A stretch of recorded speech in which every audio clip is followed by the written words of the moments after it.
Hello everybody, here we are today doing our season preview for the Nashville Predators, talking about whether or not the Preds can go on a deep run come playoff time. So before we get started with that, please make sure to subscribe if you're new to me or hockey, whatever the case may be. That being said, let's get on into it.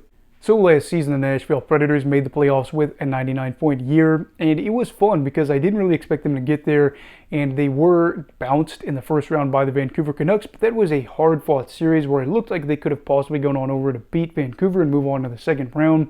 Tough loss, but this team in the offseason had very busy offseason, one of the most eventful off seasons in recent memory, and they went from being a side that was a fringe playoff team that went hot and then got bounced early and being talked about whether or not they're going to make the playoffs again this upcoming year and getting bounced early again to being a team where you say, hold up, could they actually do something big come playoff time? So with all of this being talked about for this offseason, what are some storylines to talk about for Nashville heading into this season? So the first storyline we're talking about here is, of course, about the additions, namely being two championship winners, and that is Jonathan Marchessault and Steven Stamkos. Marchessault is an interesting name as a veteran player that played with Vegas, where he won a championship in 2023. He's a guy that nearly had 70 points last season, which would have been the second time in his career that he hit that mark. He had 42 goals last year, and he has 100 goals over his past 3 seasons. He is a player to watch out for in terms of goal scoring, of course. And then you have Steven Stamkos. Now, Stamkos' time with the Tampa Bay Lightning did not end the way we thought it would. We thought, of course, Stammer would be a Tampa Bay Lightning player forever, as captain, won 2 championships with them, and was a monster in his time with Tampa Bay. What exactly do I mean by that? I mean, he was taken with the first overall pick in 2008 and was able to go to the Stanley Cup 4 times, win it twice, score 550 goals.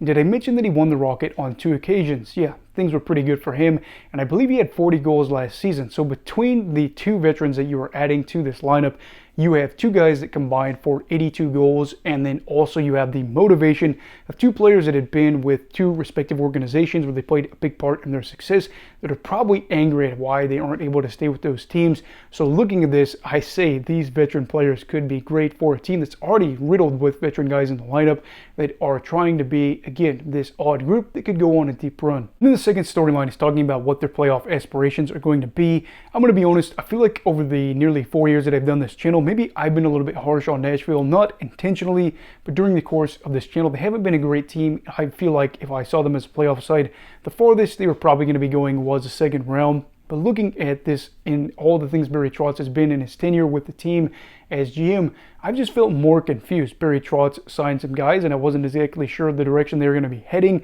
And he said, you know what, I signed these guys. On top of you being confused, we're going to see them have career years. We are also going to sign Juuse Saros to an extension, an 8-year extension, when it looked like we were going to be trading him near the deadline. And then we're going to go out there and make some more magic happen. We're going to get Marchessault and Stamkos and have people more perplexed about what this team could be.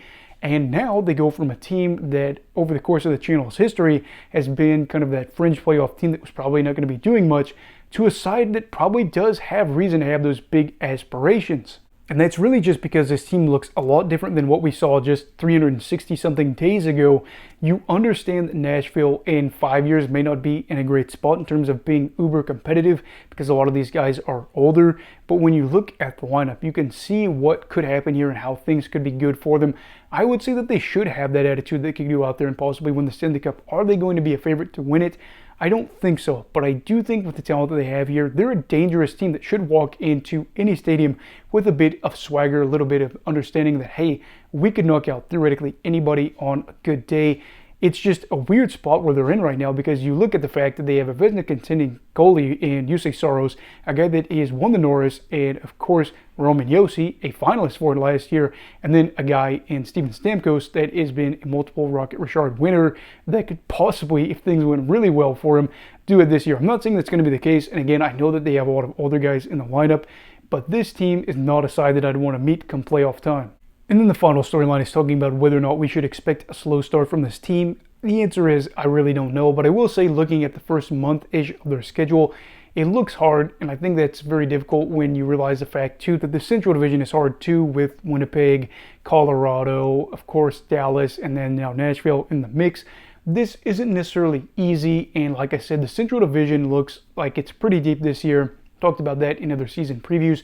So I would say that Nashville could start out a little bit slow with the strength of their schedule, the fact that the division is going to be tough and whatnot. And then also, too, you have a lot of new guys who are going to be trying to gel, figure out how things are going. Now, Marchessault and then Stamkos, of course, played together for a very short time in Tampa Bay. I don't remember if they ever played together on the same lines. I don't think they did, but I'm just very interested to see how this thing plays out in terms of the lines and the minutes and how everything will go. But I also understand, too, that we'll probably have to be a little bit patient here about what we expect from Nashville. So I guess my point with all this is that I don't expect Nashville to be top of the division or top of the league after 30 games this season. I expect things to kind of mature and age a little bit before they can really grow into what I think that they could be. So I'm not going to panic unless there's like 20 games left in the year and they're sitting relatively far outside of a playoff spot. If they have a slow start, it's okay, because even if they were a wild card team, like I said before, it's not a team that I really want to have to play early on. And I don't think many teams would say, oh, great, we got Nashville in the first round. Instead, they'd probably be like, well, this is going to be harder than most first-round matchups we'd probably have to face. So, overall, what are my thoughts on the Nashville Predators? Well, this is a team that is probably going to get more coverage than any other Predators teams in their history, aside from probably the 2017 and 2018 teams. And I think it could be even more if things end up working out for them if they're able to go on a deep run. Like I said, I don't think it's the end of the world for Nashville if they don't finish top 3 in their division, and even if they are able to finish top 3 in their division, the goal shouldn't just be about regular season success. I think it should be about postseason success. As a Vancouver fan that played them last year, I wouldn't want to play them again, and I feel like maybe I am giving them a little bit too much credit because we haven't seen it officially yet for this side. But motivation, talent, experience, career years, guys that, like Saros, are getting that security of knowing that he's part of the long-term plan. This is all looking to be in favor of Barry Trotz, at least in the short term. Yeah, I know Yaroslav Askarov did ask for a trade, I think, the other day, but I don't really think that's a big concern for the team at the moment. And I think for Smashville fans, they have a lot of reasons to go out and watch this team this year, and I'm going to be trying to watch them as well too. Is it going to be weird to see guys like Stamkos, especially in a Nashville jersey, almost a Tampa Bay jersey? Yes, it will be, but this team is funky, and I like the fact that they are a little bit funky. So I said yesterday in my preview for the Detroit Red Wings that they might be the team I was most excited to watch for this season. I think Nashville is actually going to be that team. I was like, oh, wait a minute. I look back at my notes, and I'm like, hey there, buddy, don't forget that. And I am hoping that maybe something magical can happen here for Nashville. They've never won a Stanley Cup. Wouldn't it be something for them to do with Trotz, of course, in his time with them before this and now here? And then a lot of these guys that maybe aren't, with the team that they used to be with anymore. Again, you see some sides where you could say fans are looking at this team and understanding, hey, these players used to play for us and we would like to see them. You've got guys like O'Reilly, Stamkos, Marchessault. You've got some other names as well that I'm forgetting at the moment. You'd like to probably see Yossi get a Stanley Cup too. Just a lot of reasons to be happy about this team possibly winning a cup, even though I feel like they need to switch up the mustard jerseys. It's just always something that I'm like, oh, it might be a little bit too much yellow. Anyway, though, I'm rambling. What are your thoughts on the Nashville Predators? Do you think that they could possibly win the Stanley Cup? Do you think that they're going to be a team that might get a little bit overhyped? Do you think they make the playoffs? Do you think they miss the playoffs? That would be cool as well, or I guess crazy. Let me know your thoughts down below in the comments. Also, please make sure to like this video if you enjoyed it. Subscribe if you're new. Everybody stay safe. Have a great night. And you love hockey, all right. Goodbye, Brigadiers and Brigadettes. This is your captain signing off. Have a great night.